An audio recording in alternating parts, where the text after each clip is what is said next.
Hi guys, you have welcome in Adarsh Shikshan Samiti Badmer. We are reading English 7th class lesson number first. 3 questions. Today uh, this is its third part and there are some spellings, some hard words. Number first, stomach, pet, flowing, बह रहा, फेंट, आपना, wound, घाव, handkerchief, रुमाल, bleeding, रक्तस्राव या खून का बहना, सनसेट, सूर्यास्त, ले मीन लेटना, बियर्ड मीन दाढ़ी, श्वर कसम खाई स्वीर की सेकेंड फॉर्म है, रेवेंज बदला लेना, सेज्ड छीनना, कम अपॉन फ्रेजल वर्ब है सामना हुआ, सॉरी कैम अपॉन सामना हुआ या सामने आया, और रिकग्नाइज्ड पहचान लिया।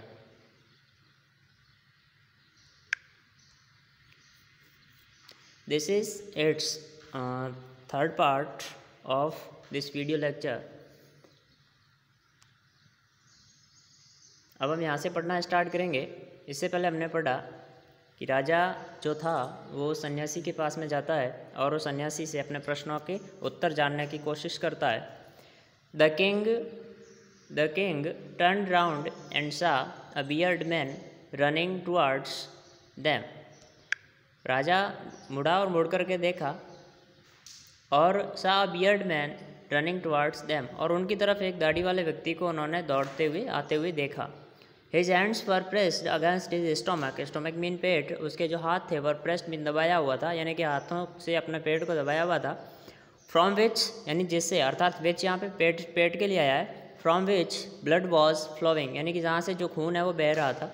When he reached the king, he fainted and fell to the ground. जैसे ही वो राजा के पास पहुँचा तो वो जो दाढ़ी वाला व्यक्ति था fainted यानी हाँफने लगा और fell to the ground mean ground पे गिर गया। The king and the hermit removed the man's clothing and found a large wound in his stomach. राजा और उस सन्यासी ने उस दाढ़ी वाले व्यक्ति के जो हाथ था उस हाथ को हटाया। हाथ को हटाने के बाद उसके कपड़े हटाए और कपड़े हटाए तो उन्होंने देखा कि वहाँ पर एक बहुत बड़ा घाव बना हुआ था। The king washed and covered it with his handkerchief.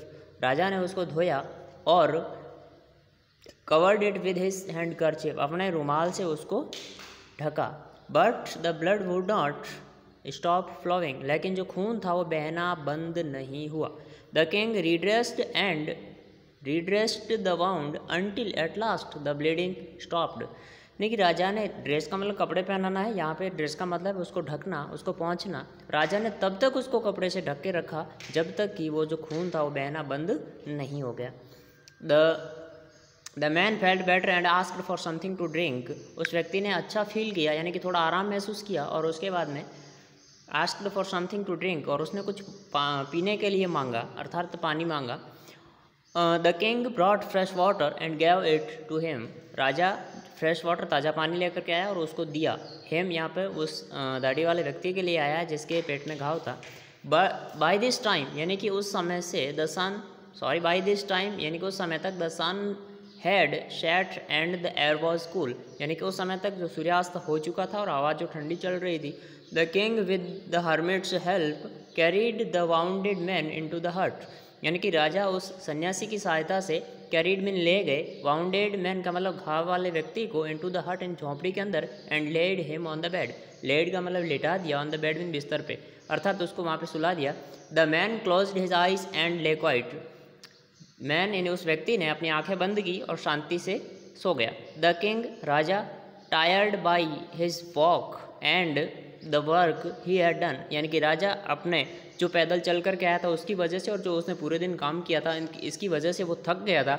Lay down on the floor, फर्श पर सो गया, लेट गया, and slept through the night, और थ्रो के दौरान या पूरी रात वहाँ पर सोया रहा। When he awoke second form है, यानी कि जब वह जागा, it was several minutes before he could remember where he was and who the strange beard man laying on the bed watch. जब वो जागा तो उसको पता चला कि वह कहाँ था और वो जो अजीब अजनबी जो बियर्ड एंड दाढ़ी वाला व्यक्ति था वो उसके पास में जो सोया हुआ था वो कौन था। फॉरगिव मी, मुझे माफ़ कीजिए। Sad the beard man in week voice, यानी कि कमज़ोर आवाज़ में उस व्यक्ति ने कहा फॉरगिव मी, मुझे माफ़ कीजिए। वैन ही सा, जब उसने देखा, द किंग वॉज अवेक, यानी कि जब उसने देखा, जब उसने पाया कि जो राजा था वो भी जागता हुआ था या जाग रहा था, तो उसने कहा मुझे माफ़ कर दीजिए। I don't know you and have nothing to forgive you for, said the king, राजा ने कहा कि I do not know you, यानी कि मैं तुम्हें नहीं जानता हूँ, and have nothing to forgive you for, और मैं तुम्हें किस लिए माफ़ करूँ मुझे ये भी पता नहीं है।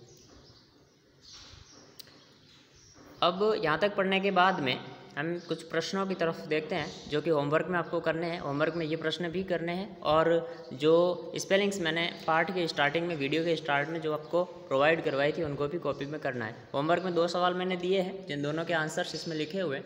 Who was the beard man, यानी वह दाढ़ी वाला व्यक्ति कौन था, तो इसका उत्तर हो जाएगा he was king's enemy and he wanted to attack on the king, और वो राजा के ऊपर आक्रमण करना चाहता था और राजा का शत्रु था।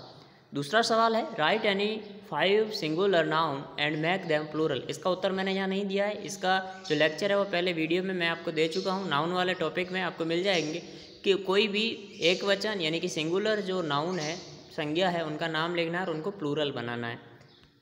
Thank you very much.